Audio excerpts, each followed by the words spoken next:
नमस्कार डॉक्टर सरोजर यह कार्यक्रम को स्वागत करुच्ची मु सरोज। बर्तमान ट्रेंडिंग रे ओडिशार मदुआ कहीं मिशन सक्सेस आपड़ जदि मद पिउथांती ताले निजको गर्वित बा गर्व अनुभव करेंगे।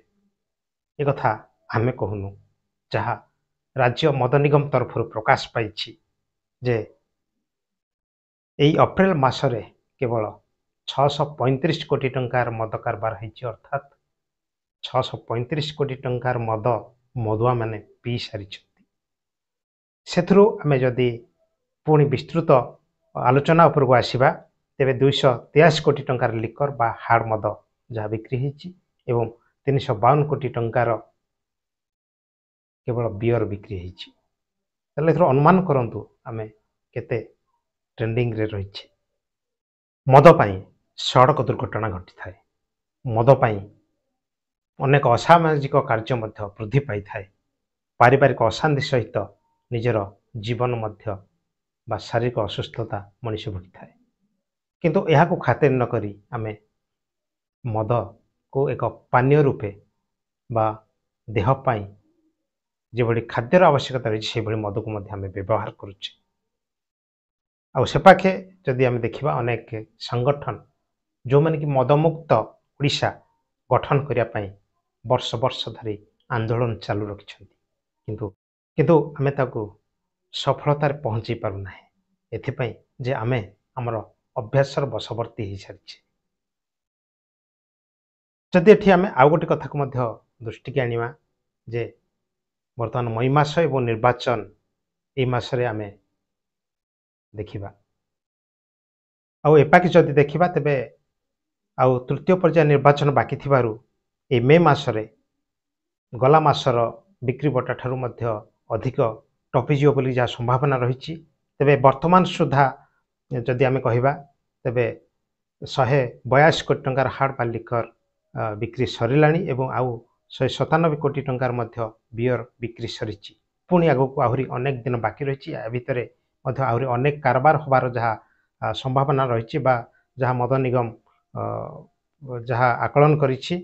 तेणु निश्चित भाव में यह अप्रैल मास ठारू मध्य ए मे मासर आकलन जहाँ बढ़िबार संभावना रही।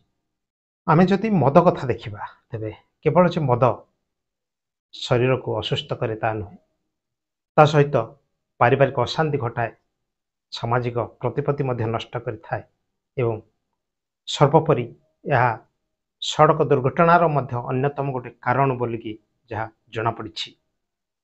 तेणु आमे यथासंभव चेष्टा करिबा जे किभଳି आमे ए प्रकार निशा ठारू दूरे रहिबा एवं समाज पई गोटे आदर्श बा समाज को गोटे मदमुक्त ओडिशा को नहीं आसीबा।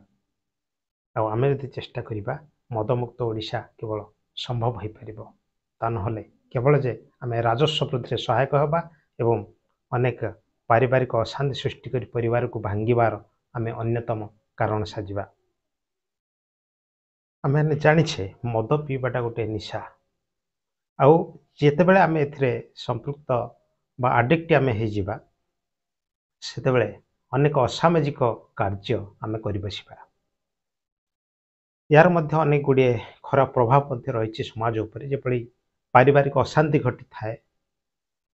मनीष या बाद रे या पछरे जेते बेले मनीष पड़ी थाए सेते बेले तार धन संपत्ति मध्य बर्बाद होई थाए। अनेक समय रे दुर्घटनाग्रस्त हुए बा दुर्घटनार अन्यतम कारण मध्य मद बोलिकी जहाँ जना पड़ी और विशेष करी शारीरिक समस्या मध्य सृष्टि हुए किंतु या प्रति कौनसी जने व्यक्तिंकर मध्य खातिर न थाए जो माने मद पिउथांती। तेणु विशेष करी आमे जदि कहिबा ए प्रकार जो निशा कारबार बा जो माने आमे मद पिउचे तेणु ए मद ठारू आमे निजको दूरे रखिबा एवं समाज प्रति सचेतन जदि रहिबा तेबे आमे समाज संस्कार करि परिबा।